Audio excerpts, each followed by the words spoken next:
मेरे पास ना ऐसे बहुत सारे सवाल आते रहते हैं कि मेरे पास ना पहले लीड क्वालिटी बहुत ज्यादा इंप्रूव्ड आती थी, लेकिन अब वो लीड क्वालिटी डिक्रीज क्यों हो गई है, मेरे प्रॉफिट बहुत ज्यादा डाउन जाने लगे हैं। फेसबुक में ऐसा होने क्या लगा है? और बहुत सारे लोगों का तो मानना है कि 2023 में फेसबुक ऐड हमेशा के लिए डेड हो जाएगी। तो इस सिनेरियो को समझते हुए क्या हमें फेसबुक ऐड को हमेशा के लिए छोड़ देना चाहिए? क्या सच में 2023 में फेसबुक ऐड हमेशा के लिए डेड होने वाली है? कुछ एक्सपर्ट्स का तो ये मानना है कि फेसबुक के जो शेयर डे बाय डे गिरते जा रहे हैं, ये फेसबुक कंपनी ही हमेशा के लिए बंद हो जाने वाली है। क्या ये सारे के सारे सवाल आप लोगों को बहुत ज्यादा परेशान करते हैं? अगर आप एक बिजनेस ओनर हैं, कोच, कंसल्टेंट है या सर्विस प्रोवाइडर है, अगर आपका बिजनेस फेसबुक के ऊपर डिपेंड होता है तो ये वीडियो आपके लिए बहुत ज्यादा जरूरी है, क्योंकि फेसबुक के बिना आपके बिजनेस में लीड्स और सेल्स नहीं आएंगी। सेल्स नहीं आएंगी तो कैश फ्लो नहीं आएगा, कैश फ्लो नहीं आएगा तो बिजनेस हमेशा के लिए आपको बंद करना पड़ेगा। तो गाइस, इस वीडियो को देखते रहिए एंड तक। इस वीडियो में मैं आपको ऐसे 2 सिस्टम देने वाला हूं जिसके थ्रू आप अपने बिजनेस में फेसबुक एड्स रहे या ना रहे, इससे कोई फर्क नहीं पड़ेगा, लेकिन आप कंसिस्टेंटली ग्रो करते रहेंगे। अपने प्रॉफिट्स को 10x, 50x और 100x तक आप अपने बिजनेस को ग्रो कर सकते हैं। ये मैं आपसे प्रॉमिस कर देना चाहता हूं। तो गाइस, देखते रहिए वीडियो को एंड तक। तो सबसे पहली बात तो हमें इस चीज के लिए बिल्कुल भी नहीं डरना चाहिए कि फेसबुक एड्स रहेगी या नहीं रहेगी। सवाल सिर्फ ये पैदा होता है कि जब फेसबुक एड बहुत अच्छा काम कर रही थी, क्या आपके प्रॉफिट उस टाइम पर बहुत इंक्रीज हो रहे थे? अगर इसका आंसर होता है नो, नो और नो, तो सबसे बड़ी इशू है आपके personal development and personal skill के अंदर, यानी कि आपके अंदर वो चीज थी ही नहीं। एंड सीरियसली मैं आपको ब्लेम नहीं करना चाहता, क्योंकि मैं भी बिल्कुल ऐसा ही सोचा करता था जब तक मैंने ये 2 चीजें नहीं जानी थी जो मैं आपको अब बताने जा रहा हूं। तो लेट्स बिगिन। तो पहली चीज है, फेसबुक भी एक नॉर्मल कंपनी है दूसरी कंपनीज की जैसे। अब इसमें कोई सीक्रेट नहीं है, एक सिंपल चीज है, एक माइंडसेट की गेम होती है। जैसे कि सैमसंग, नाइकी, एप्पल या BMW, जितने भी कंपनीज हैं प्रोडक्ट क्रिएट कर रही हैं, फेसबुक भी एक प्रोडक्ट क्रिएट कर रही है, यानी कि एक सिस्टम उसने क्रिएट किया है। वहां पर बहुत सारे लोग आते हैं, उसके ऊपर आते हैं तो बड़े सारे लोग वहां पर अपनी एडवर्टाइजमेंट कर पाते हैं, ताकि उन लोगों को हमारी एड्स दिखे, वो उसके ऊपर रिस्पॉन्ड करें और हमारे प्रोडक्ट एंड सर्विसेज को बाय करें। दिस इज द फेसबुक, और फेसबुक का ये प्रोडक्ट होता है। ओके, जिस टाइम पर एप्पल के शेयर डाउन जाते हैं, जिस टाइम पर और अदर कंपनीज के शेयर डाउन जाते हैं, तो आपको कभी भी चिंता नहीं होती, लेकिन जिस टाइम पर फेसबुक के शेयर्स डाउन जाने लगते हैं तो हमें चिंता सताने लगती है। हम गूगल पर इवन सर्च भी करने लग जाते हैं कि फेसबुक शेयर प्राइस। तो इवन मैं खुद भी ऐसे ही करता था, बिकॉज मुझे चिंता होने लगती थी कि फेसबुक के शेयर प्राइस अगर डाउन जा रहे हैं, इसका मतलब यहां से इन्वेस्टर अपना पैसा वापस निकाल रहे हैं। अब सोचने की ये बात आती है कि फेसबुक भी दूसरी कंपनीज की जैसे एक कंपनी ही है। जब अगर ये डाउन जाती है तो ये भी एक दिन अप आ जाएगी, और उस टाइम पर हमें बहुत ज्यादा पछतावा भी होता है कि मैंने उस टाइम पर इसे क्विट क्यों किया। उस टाइम पर अगर मैं लगा रहता इस प्लेटफॉर्म के साथ तो आज मेरे पास एक अच्छी खासी ऑडियंस होती, एक डेटाबेस होता जिसको समझकर मैं अपने एक्शन सही ले पाता और एक अच्छा खासा प्रॉफिट को जनरेट कर पाता। अब एक और बात है जो हमें जाननी चाहिए, हम यहां पर इन्वेस्टर नहीं है, हम यहां पर है मार्केटर, हम यहां पर है बिजनेस ओनर्स। हमारा एक ही काम है, यहां पर बजट डालना, लोगों तक राइट मैसेज पहुंचाना, सही तरीके से काम करना और लीड जनरेट करना, उन लीड को क्लोजिंग करना और क्लोजिंग के थ्रू अपने प्रॉफिट को बढ़ाना और वो फिर से प्रॉफिट फेसबुक में लगाना और इस साइकिल को रिपीट करते रहना और धीरे धीरे करके अपने मार्केटिंग बजट को इंक्रीज करते रहना। हमारा ये गोल होता है। ये चिंता इन्वेस्टर्स की होनी चाहिए कि शेयर्स के प्राइस डाउन जा रहे हैं, उन्हें अपने शेयर्स बेचने हैं या उन्हें अपने शेयर्स को होल्ड करना है, या वो लगातार प्रॉफिट को जनरेट करना चाहते हैं या वो लॉस में बेचना चाहते हैं, वो उनका डिसीजन है। ये हमारे कंट्रोल में नहीं है। तो हमारे कंट्रोल में क्या है? हमारे कंट्रोल में सिर्फ इतना ही है, जो कि मैं पहले भी अभी मैंने बताई थी बात, कि यहां पर हम अपने प्रोडक्ट एंड सर्विसेज को सही तरीके तक, सही लोगों तक, सही मैसेज के थ्रू पहुंचाएं, जिससे कि हमारे पास लीड्स आए, सेल्स आए और हमारा बिजनेस ग्रो करे। अब जानते हैं दूसरी चीज जो कि सबसे इंपॉर्टेंट है अगर आप फेसबुक ऐड के ऊपर हमेशा टिके रहना चाहते हैं, यहां से प्रॉफिट जनरेट करना चाहते हैं। चलिए जानते हैं सेकंड पार्ट को, जो कि आपके माइंडसेट को एक अलग शिफ्ट देगा, और वो है, मान लीजिए फेसबुक हमेशा के लिए खत्म हो जाता है, तो क्या आपको इसका मतलब पता है कि फेसबुक हमेशा के लिए खत्म हो सकता है? बट मेक श्योर, मेरे एक्सपीरियंस के अकॉर्डिंगली, ऑब्जर्वेशन के अकॉर्डिंगली, ये 10 से 15 साल तो कहीं नहीं जाने वाला। अब ये मेरी ऑब्जर्वेशन है, वैसे ये ऑब्जर्वेशन 30 साल, 35 साल, 50 साल भी रह सकता है, किसी को क्या पता, क्योंकि आज भी एप्पल कंपनी एप्पल के प्रोडक्ट बनाती है, जबकि स्टीव जॉब्स मर चुका है इस दुनिया में से।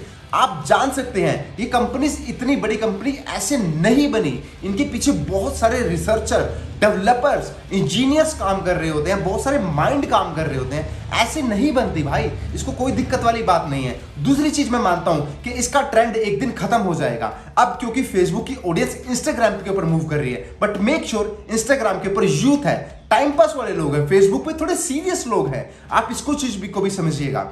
लेकिन फिर भी मैं एक केस में आप लोगों की मान लेता हूं कि फेसबुक ऐड नहीं रहेगी, इसका मतलब आपको पता है, लेकिन उस पता होने के बावजूद भी आप दूसरी चीजों को ट्राई क्यों नहीं कर रहे? मुझे पता है कि फेसबुक ऐड रहेगी नहीं रहेगी, बट इसके बावजूद भी मैं एक चीज को जानता हूं, लगातार मैं गूगल की एड्स को एक्सप्लोर करता हूं, लिंक्डइन एड्स को एक्सप्लोर करता हूं, ट्विटर एड्स को एक्सप्लोर करता हूं, बट इस बात की भी क्या गारंटी कि ये तीनों भी नहीं रहेंगे? और इस बात की भी क्या गारंटी कि फेसबुक शायद इन सबसे लॉन्ग चले? इस बात की भी कोई गारंटी नहीं, क्योंकि ये कंपनीज है। हो सकता है कि बहुत तेजी से और ग्रो कर जाए, ये मार्केट में किसी और को एंट्री होने ना दे, ये हमेशा के लिए किंग रहे और ये कभी भी मार्केट से आउट ही ना हो, ऐसा भी तो हो सकता है ना। बट मेक श्योर आपको हमेशा एक प्लेटफॉर्म के ऊपर रिलाय नहीं होना चाहिए, क्योंकि इसके एल्गोरिदम तो हमेशा बदलते ही रहेंगे। आप फेसबुक रहे ना रहे, गूगल रहे ना रहे, लेकिन यहां पर दो ऐसी चीजें हैं जो कि आपको जाननी जरूरी है, जिससे कि आपके बिजनेस में बहुत बड़ा इंपैक्ट होने वाला है। अगर ये दो चीजें आपने जान ली ना, मैं गारंटी देता हूं आपका बिजनेस को ग्रो होने से कोई भी नहीं रोक सकता। और वो दो चीजें हैं, नंबर 1 प्लेटफॉर्म के एल्गोरिदम को समझते रहिए, नंबर 2 आप लोगों के बिहेवियर को समझते रहिए। स्टार्टिंग में मैंने दो चीजें बताई थी, ये वो दो चीजें हैं जो कि एक्चुअल में फेसबुक को भी समझनी पड़ती हैं, गूगल को भी समझनी पड़ती हैं। जब इतनी बड़ी कंपनी समझती हैं तो हमें क्यों नहीं समझनी चाहिए? और वो सिंपल है, एल्गोरिदम और बिहेवियर। इसको थोड़ा डीपली अंडरस्टैंड करते हैं एंड लेट्स स्टार्ट। तो अब जानते हैं कि एल्गोरिदम से अपडेट कैसे मिले।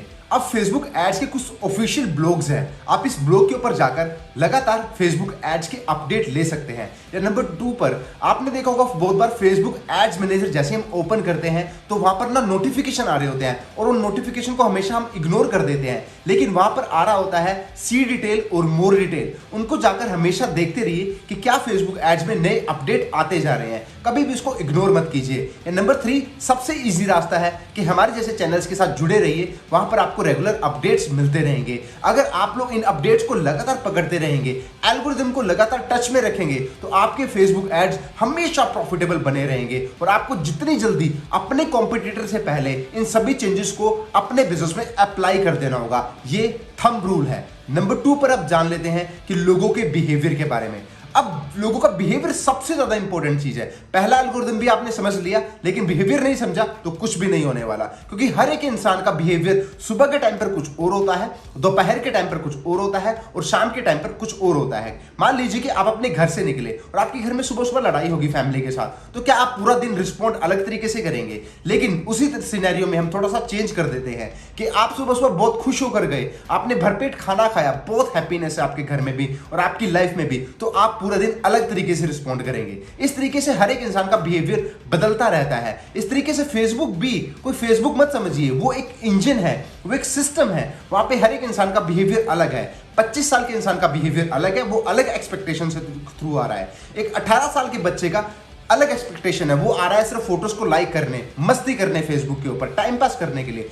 25 साल का आ रहा है शायद कुछ ढूंढने आ रहा हो, 45 साल का पर्सन आ रहा है कोई पॉलिटिक्स की न्यूज देखने आ रहा है, कोई अपडेट देखने आ रहा है। तो हर एक इंसान का बिहेवियर, अब बिहेवियर आपको किस पैटर्न में समझना है उसके बारे में थोड़ा सा बात करते हैं, और वो है आपके टारगेट ऑडियंस की एज कितनी है, उस एज के लोग फेसबुक पे किस तरीके से बिहेव करते हैं। अब ये बिहेवियर समझना इतना भी आसान नहीं है। मुझे 5 साल लगे बिहेवियर को स्टडी करने में, और मुझे अभी भी लगता है मुझे बिहेवियर के बारे में नहीं पता, क्योंकि अभी खुद के बिहेवियर को समझ रहे हैं, लोगों के बिहेवियर को समझना तो बहुत ज्यादा मुश्किल चीज है।